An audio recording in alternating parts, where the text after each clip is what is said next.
education, but we give speech therapy to the children. There is physiotherapy is there, occupational therapy we are giving. We are also giving behavior modification to children who need it, and if possible any medication is there to the children. And music classes are also being taken. Yoga teacher is there who gives yoga. So to maintain the children's good health. We are having children from problem is with these students who pass their 18, because the learning abilities of the children decrease after the 18, and hereby what happens to the children is they involve in more of the behavior problems. Could be sexual problems, could be other problems, could be problems at home. They are not resistant to anything. They have a type of hyper behaviors they have. So all this behavior together should be reduced only if the children are given some gainful employment to them. And if we think about the intellectual disabled, having a gainful employment is it's very difficult task, because even the normals today can't have a self-employment by themselves. They require a number of people around them. Thereby we are having these children intellectual essential. So we thought of, like Sidhya sir was always trying to have a vocational training center where the children can add to some of the income of the parents also. In that way we have started today with sir has started this vocational training center, where we have started the first product as phenol making, which is used by each and every individual, every house, how poor it is, even if they are living in a slum or they live in a high house also, but still all of them use this product, which is used for families at home.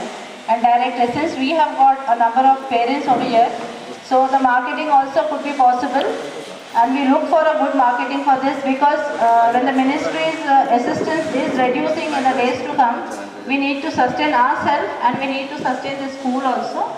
And these children also must have some, when they are doing some work, they must also be given some amount in return to them. So center could be useful to everyone, to all these children, and they also could have some gainful employment. And I hope in the days to come we will have sir's generous support. Happy New Year once again.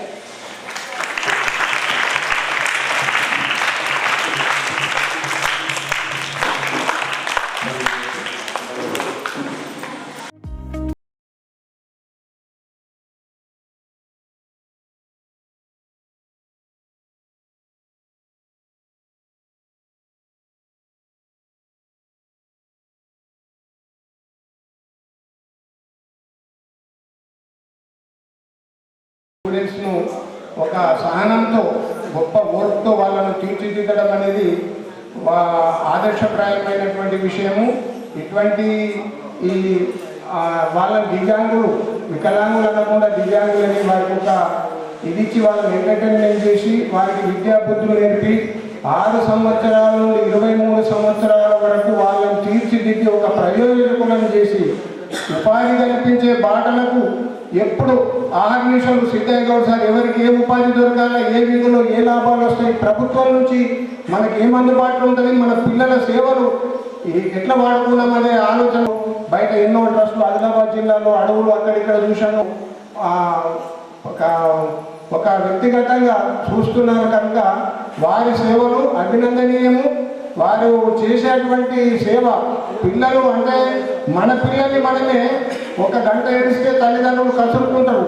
అటువంటి ఓర్పును, అటువంటి సహనంతో ఆ పిల్లలకు జ్వరం వచ్చినా ఇది వచ్చినా సార్ ఏమైంది సార్ అంటే ఆ పిల్లడు సార్ కొద్దిగా ఇది అన్ఈజీ అని, ఎందుకు సార్ వాడు మంచి అయితే లేదు, వాడు ఎంత మంచి అయితేనే మనం మంచిగా ఉంటామని ఆ తపనతోని వారికి కార్యదీక్షతోని అమ్మ కూడా సర్వాన్ని మర్చిపోయి ప్రపంచాన్ని మర్చిపోయి పిల్లలే మా ఒక కుటుంబం లాగా అని చెప్పి వాళ్ళకు విద్యాబుద్ధులు నేర్పుతూ వాళ్ళ కొత్త కొత్త ట్రైనింగ్స్ ఇవ్వడము, వాళ్ళలో మంచి చైతన్యం తేవడము, ఆ విద్యకు తగ్గట్టు వాళ్ళకు మంచి సుశిక్షులైనటువంటి ఉపాధ్యాయులతో యోగా కానీ వారికి ఇప్పుడు ఏర్పడినటువంటి విద్య ప్రత్యేకమైన ట్రైనింగ్ చేసిన వాళ్ళతో ఇవ్వడము చాలా సంతోషము.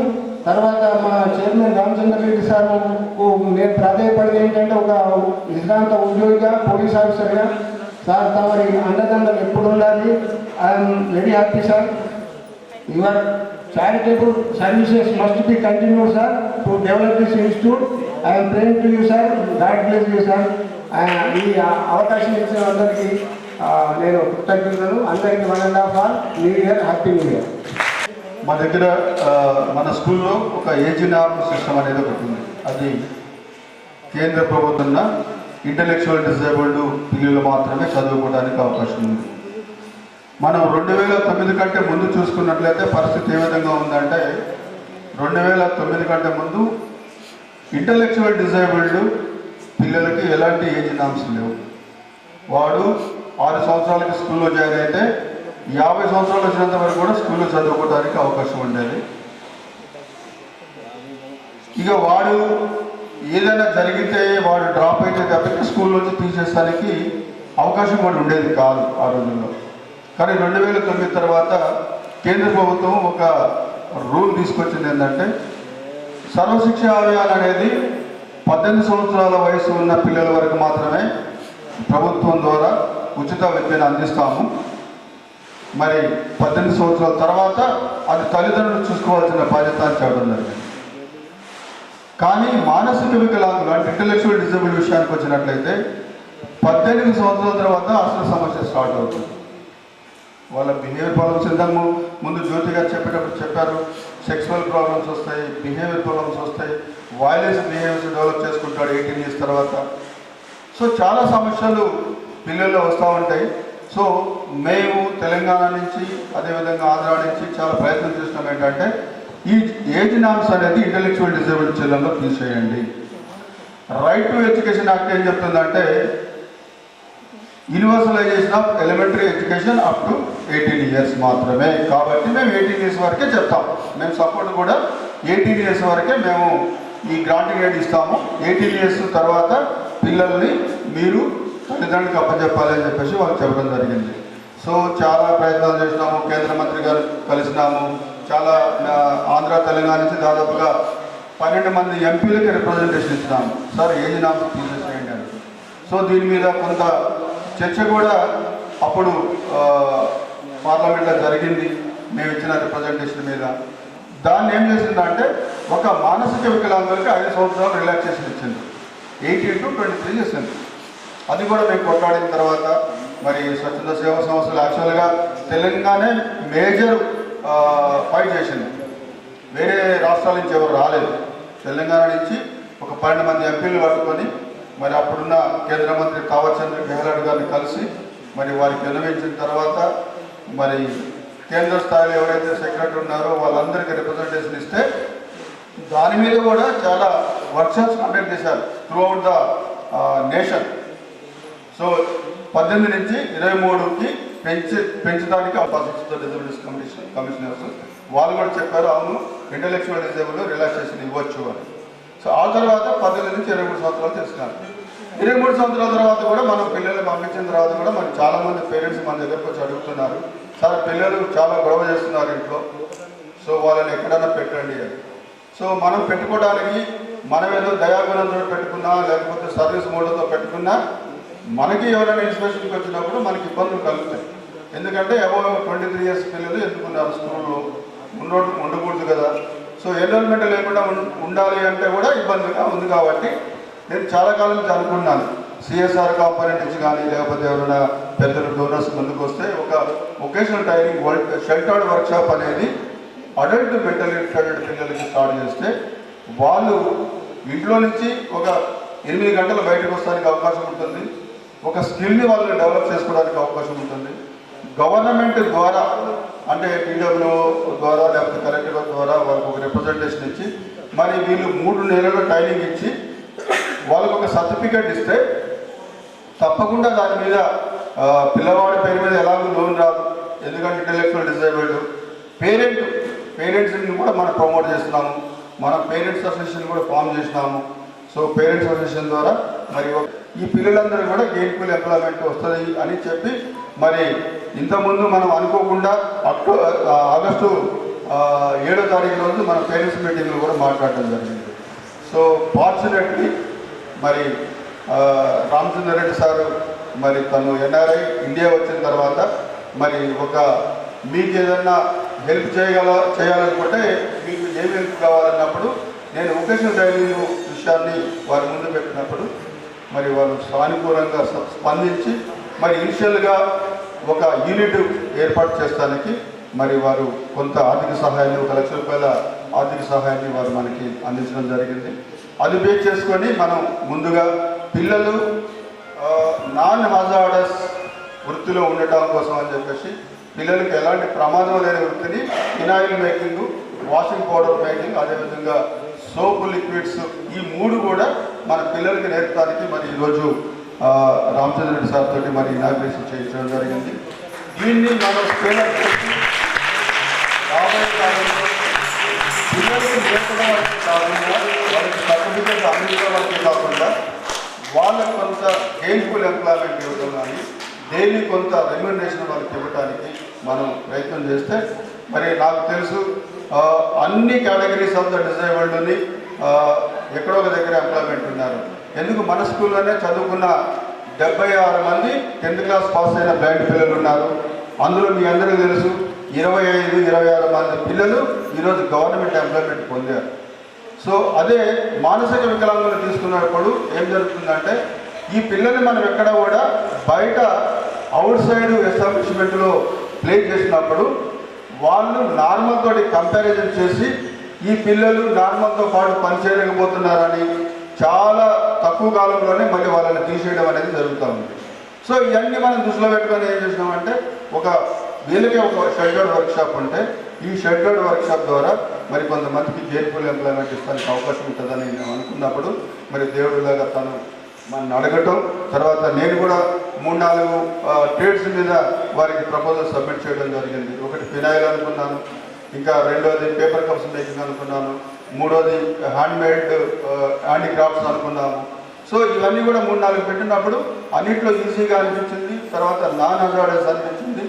Phenyl making, soap liquids making and washing powder making ఈజీగా ఉంది కాబట్టి ముందు దాన్ని సెలెక్ట్ చేసుకొని దాన్ని కంటిన్యూస్గా ఒక 20-25 మంది పిల్లల్ని మనం ఎవరైతే 23 సంవత్సరాలు దాటిపోయి అందరు ఇళ్లలో ఉన్నారో మరి వాళ్ళందరినీ కూడా తీసుకొచ్చి వాళ్ళకి ట్రాన్స్పోర్టేషన్ అరేంజ్ చేయడం జరుగుతుంది. వాళ్ళకి మధ్యాహ్నం భోజనం కూడా అరేంజ్ చేయడం జరుగుతుంది. సో వాళ్ళకి దాదాపుగా 6 గంటల శిక్షణ డైలీ ఇవ్వడం అనేది కూడా జరుగుతుంది. సో మరి ఇలాంటి గెయిన్ఫుల్ ఎంప్లాయ్మెంట్, అదేవిధంగా ఇంటలెక్చువల్ డిజేబుల్డ్ ఎంపవర్మెంట్ కోసం కృషి చేస్తున్న రామచంద్ర రెడ్డి సార్కి మేము మా స్కూల్ తరఫున ప్రత్యేకంగా ధన్యవాదాలు తెలియజేస్తూ మరి వారి సహకారాన్ని భవిష్యత్తులో కూడా ఇదే విధంగా మరి కంటిన్యూ చేయాలని మేము కోరుకుంటున్నాం. సో వారికి ఈ సందర్భంగా ప్రత్యేక ధన్యవాదాలు తెలియజేస్తూ వారు ఏదైతే చెక్కు చేశారో నాకు మళ్ళీ ఈరోజు వారి చేతుల మీదుగా నేను ఆ చెక్కు తీసుకోవాలనుకున్నాను. దయచేసి మీరు మాకు చెక్కు మీరు సభాముఖంగా అందించవలసిందిగా కోరుతున్నాను. ఏ టైం ఇవ్వలేకపోయినా కానీ ఎందుకంటే వీళ్ళు లర్నింగ్ చాలా స్లోగా ఉంటుంది కాబట్టి పెద్ద గ్రూప్లో హ్యూజ్ గ్రూప్లో కూడా వీళ్ళకి ట్రైనింగ్ ఇవ్వలేవు. ఎందుకంటే 10 to 15 or 15 to 20 మధ్యలో ఉంటే ఇది రీజనబుల్గా ఉంటుంది అనుకున్నాము. గ్రూప్ ఐడియల్ గ్రూప్ అనుకుందాము. సో ఈ ఐడియల్ గ్రూప్లోనే మరి వీళ్ళందరూ కూడా 1-to-1 రేషియోలో ట్రైనింగ్ ఇవ్వాల్సిన అవసరం ఉంటుంది కాబట్టి మరి వీళ్ళందరినీ మేము సేకరించి మరి వాళ్ళందరూ కూడా ఎవరైతే మన దగ్గర ట్రైనింగ్ పొందుతారో వాళ్ళందరూ కూడా ఇండివిజువల్ ప్రొఫైల్స్ తయారు చేస్తాము. వాళ్ళ ప్రోగ్రెస్ని కూడా ఎవ్రీ 3 months ఒకసారి వాళ్ళ ప్రోగ్రెస్ని మెజర్ చేస్తాం సార్. ఆ ప్రోగ్రెస్ తమకు కూడా పంపిస్తానికి మేము తప్పకుండా ప్రయత్నం చేస్తాము. ఎవ్రీ 3 months ఒకసారి పిల్లవాడి ప్రొఫైల్తో పాటు ఆ పిల్లవాడు ఏ స్కిల్స్లో నాలెడ్జ్ని ఎన్హాన్స్ చేసుకున్నాడు అనే దాని మీద, స్కిల్ డెవలప్మెంట్ ఏ విధంగా ఉందనే దాని మీద కూడా ఎవ్రీ 3 months ఒకసారి మీకు మేము ప్రోగ్రెస్ రిపోర్ట్ అనేది కూడా ఇవ్వడం జరుగుతుంది సార్. మరి ఈ కార్యక్రమానికి స్పందించి మరి నీడ్ బేస్డ్ ఒక ప్రోగ్రామ్ సపోర్ట్ చేస్తున్నాం. మీకు ప్రత్యేక ధన్యవాదాలు తెలియజేస్తూ మరి తర్వాత మన దివ్యాంగ పిల్లలతో ఒక డ్యాన్స్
Happy New Year.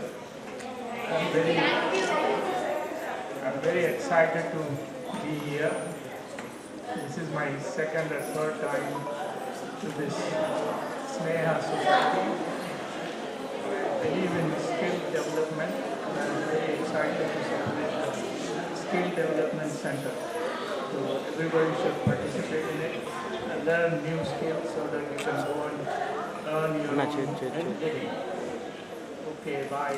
సంవత్సర కార్యక్రమానికి ముఖ్య అతిథిగా వచ్చేసిన గౌరవనీయులు పెద్దలు రామ్ నోముల చారిటబుల్ ట్రస్ట్ అధ్యక్షులు శ్రీ నోముల రామచంద్రరెడ్డి గారికి, అదేవిధంగా ఈ కార్యక్రమంలో పాల్గొంటున్న రామ్ నోముల చారిటబుల్ ట్రస్ట్ కార్యదర్శి వాసుగౌడ్ గారికి, మా local project committee vice chairman Jeevan గారికి, ప్రిన్సిపల్ జ్యోతి గారికి, వైస్ ప్రిన్సిపల్ రాజేశ్వరి గారికి, మరి మై డాక్టర్ కిరణ్మయ్యకి, మరి ఈ కార్యక్రమంలో పాల్గొంటున్న సిబ్బందికి, మరి విద్యార్థులకు అందరికీ పేరు పేరున మరొకసారి నూతన సంవత్సర శుభాకాంక్షలు తెలియజేస్తూ, అదేవిధంగా ధన్యవాదాలు. కార్యక్రమాన్ని ముగిస్తున్నాం. Thank you all.